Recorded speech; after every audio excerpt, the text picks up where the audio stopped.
So you want to make thousands, maybe even millions in real estate with none of your own money and not having to do any work to a property? Well, there's a specific strategy for you, and that's called wholesaling, or what we like to call an assignment of contract. Now, when you're doing an assignment of contract, the beautiful thing about it is you're going to buy houses, but you don't have to use any of your own money. And you're doing that because you're locking up, or you're getting the contract signed by a seller, and you're assigning that to an end buyer, also known as a cash buying investor, right? So if you guys want to know the specific strategy on how to do that, watch this video right now, because I'm going to explain everything, a detailed breakdown from step to step. So the very first thing that you want to do is you want to find a super messed up house. Think about a house that you would never want to live in, that you would not want anybody that you like or love to be in.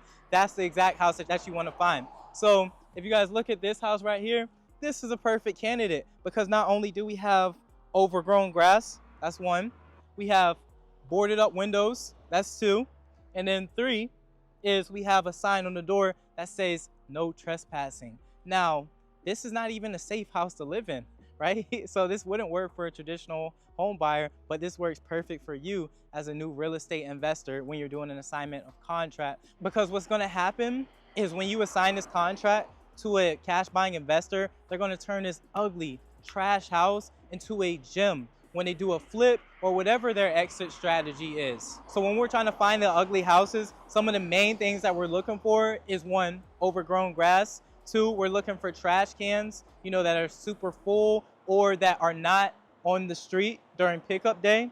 Another thing that we were looking for is boarded up windows, no trespassing signs on the door, signs from the city stating that it's unsafe, broken windows, broken glass. All of these things are things that we're looking for. Think of the exact house that you would not want to live in, right? Think of all the bad characters, all the bad qualities of that house, and that's the exact house that you're going to look for when you're doing an assignment of contract. So step one, when you are doing an assignment of contract, is first you have to find the house, right?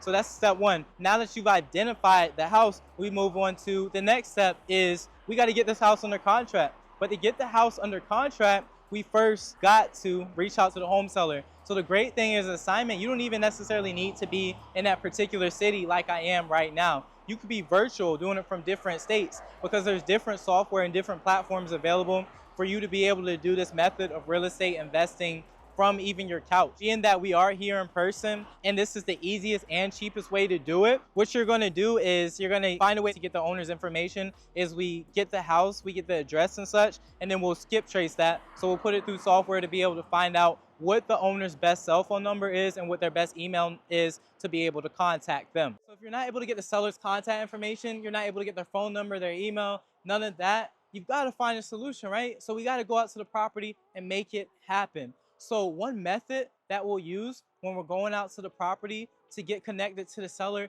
is a method called door knocking. And door knocking is simple as coming up to a home, our subject home, just like this, and we're going to knock on the door. And we're going to wait for somebody to answer. And when they do answer, what we're going to say is, we're looking to purchase their house. And even if they're not the homeowner, we're going to get connected to the homeowner and say, we're trying to purchase their house. That's one method. So if you haven't subbed now, make sure you sub. We talked about door knocking. That's one aspect, right? Another way, let's say you knock and nobody answers the door. You don't just want to walk away defeated, right? We always got to have a solution for every single thing. Another method that we teach is what's known as a sticky note method. And I love the sticky note method because it's simple, efficient, and very cost effective. All you have to do with sticky note method, don't overcomplicate it, is you're going to come up to the door of the property that you're looking to assign. You're going to pull out your sticky notepad. You're going to pull out your pen or your Sharpie.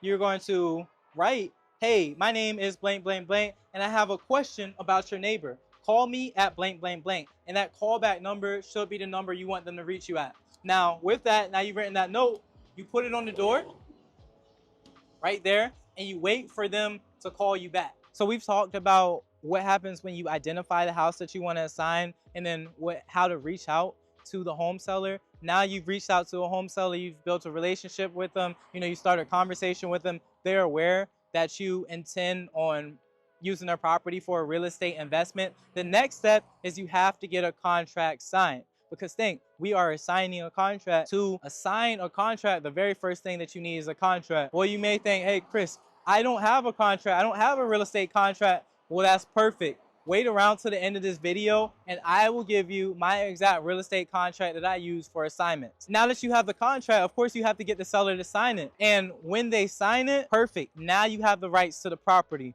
We have crushed our acquisition stage. Acquisitions is everything we've done up to this point. So acquisitions means first finding the property, two, obtaining the property and getting it under contract. Now we're moving on to our disposition stage. So guys, remember, for doing assignment of contract, you have two stages, which is one, acquisition, and two, disposition. So now we're in the disposition stage. Being that we have the contract, we're not using our own money. We actually can't close on this because it's saying we're buying it in cash. Now, when you're speaking to the seller to get them to sign the contract, it's very important that you're very honest with them on what your intention is and what you're looking to do with the property. Also, it's super important that if you haven't done this before, that you partner up or JV with somebody who has done it before, because one of the very worst things that you can do, and one thing that'll get you ran out of town, is putting the house under contract and not closing on the property. That is very annoying. You're playing with people's lives at that point. That's very unfair. So definitely make sure that you do that. And that also leads into your intentions. You have to be very intentional on telling the seller what you're looking to do.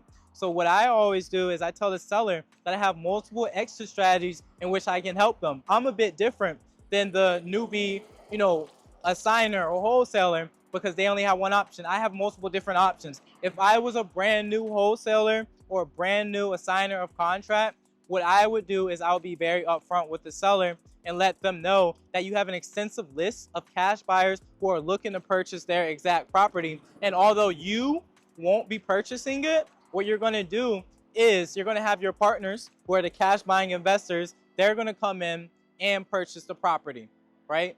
You also want to make sure that you're giving the seller an EMD, or what's known as an earnest money deposit, because that's known as good faith money. And let's say, God forbid, your investors don't come through and you have to pull out the contract, because remember, you're not using your own money again, then at least the seller doesn't walk away empty-handed, because in this business, it's all about providing service and providing value. And we're not going to do that by lying and cheating. And that's not the way I want to teach you guys to do things. So now that you have the contract signed and we're in our disposition stage, what you're going to do is you're going to build your cash buyer list. But if you haven't, that's okay. And when I say your cash buyer list, it's super easy to find cash buyers in your area, regardless of where they're at, because there's always real estate investors that are buying anywhere as long as there's good deals. Now, what you want to do is you want to find the cash buying investors that are buying a property that's similar to yours. So think, if you have a 3-bedroom, 2-bathroom, 1,600 square foot home in a certain area of your town, all you have to do,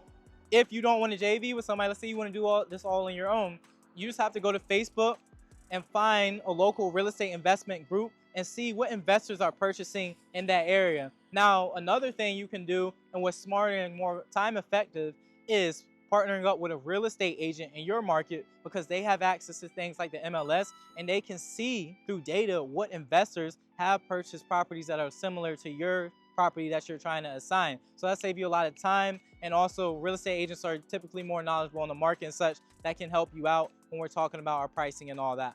Now, the other option would be JV with another real estate investor. They have different software and different platforms that can make the process go even more faster, and it can bring you even more money. When you are pitching a deal out to cash buying investors, don't just pitch it to one. Even if you know it's a super big investor in your area that's buying deals consistently, things can always happen. Life happens to everybody. Think with COVID, for example. You want to compile a list of cash buyer investors in case it doesn't work with that particular investor, that you have multiple different options in which you can give the homeowner to ensure that their home gets sold for their maximum profit. So when you've identified an investor who is going to be purchasing this property, or who you're going to be assigning this contract to, what you're going to do is you're going to make a separate contract, and you're going to go under contract with that investor also. So think, you have one contract, and that contract is with you and the home seller, and B is you have the second contract with you and the investor.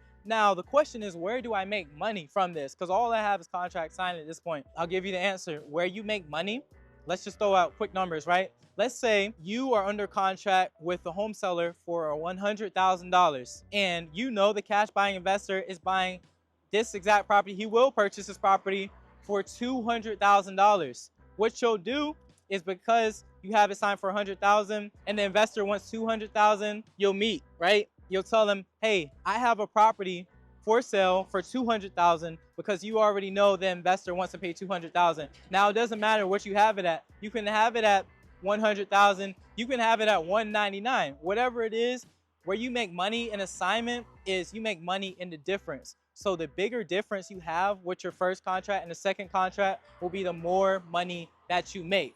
So it's very important to lock up deals as low as possible with your original home seller so you can maximize your profits when you're selling it or assigning it to your end buyer.